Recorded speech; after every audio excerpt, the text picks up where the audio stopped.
Assalamualaikum warahmatullahi wabarakatuh. Hello students, how are you? Fine? Alhamdulillah. I hope you and your family are in good health. Are you ready to start the lesson? If you're ready to start the lesson, let's start by saying basmalah together.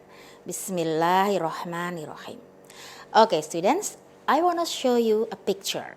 Let's see. What is it? That's right. It's rice field. Itu adalah gambar sawah. Well, students, today we are going to learn about various agricultural systems in Indonesia. Hari ini kita akan belajar tentang macam-macam sistem pertanian di Indonesia. Tujuan pembelajaran kita kali ini adalah supaya anak-anak mengetahui, memahami, serta mampu menjelaskan macam-macam sistem pertanian di Indonesia. Indonesia adalah negara agraris yang memiliki lahan pertanian yang sangat luas. Sistem pertanian di Indonesia dibagi menjadi beberapa jenis, yaitu sawah, ladang, tegalan, kebun, dan pertanian tanaman pangan. Pada setiap jenis sistem pertanian, tanaman yang ditanam berbeda-beda. Setiap tanaman memiliki karakteristik yang berbeda. Salah satu yang mempengaruhi perbedaan tersebut adalah jenis tanah dan iklim. Jenis tanah dan iklim yang cocok akan membuat tanaman tumbuh subur. Baik anak-anak, kita akan membahas tentang macam-macam sistem pertanian. Macam-macam sistem pertanian dibagi menjadi 3. Sistem pertanian sawah, sistem pertanian ladang, dan sistem pertanian tegalan. Yang pertama adalah sistem pertanian sawah. Sistem pertanian sawah dibagi menjadi 2. Sawah irigasi dan sawah non-irigasi. Sawah irigasi adalah sawah yang memperoleh pengairan dari sistem irigasi yang airnya berasal dari sungai, danau, dan bendungan. Sedangkan sawah non-irigasi adalah sawah yang memperoleh pengairan dari air hujan atau air sungai. Contoh sawah non-irigasi adalah sawah tada hujan, sawah lebak, sawah bencah, dan sawah kuku. Yang pertama adalah sawah tada hujan.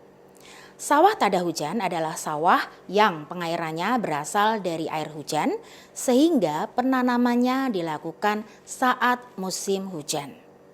Yang kedua adalah sawah lebak.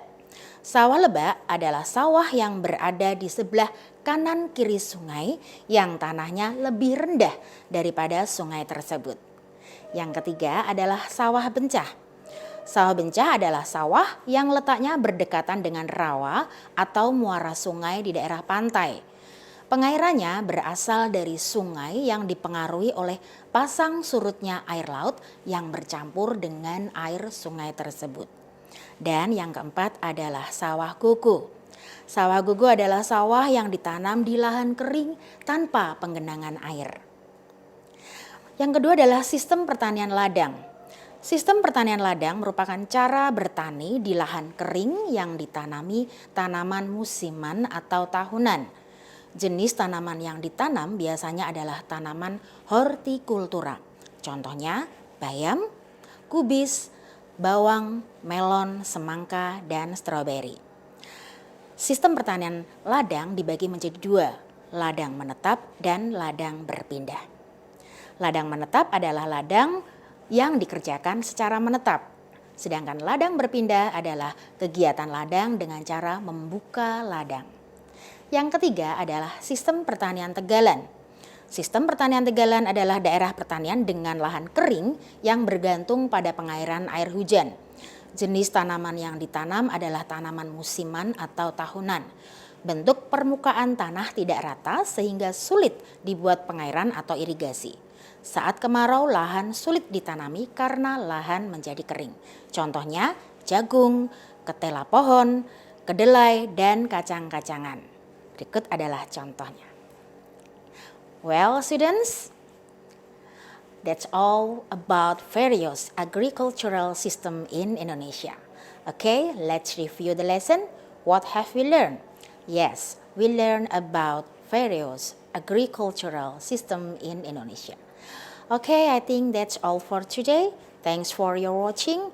Before we close, let's close by saying Hamdalah together. Alhamdulillahirabbil alamin. See you in the next video insyaallah. Wassalamualaikum warahmatullahi wabarakatuh.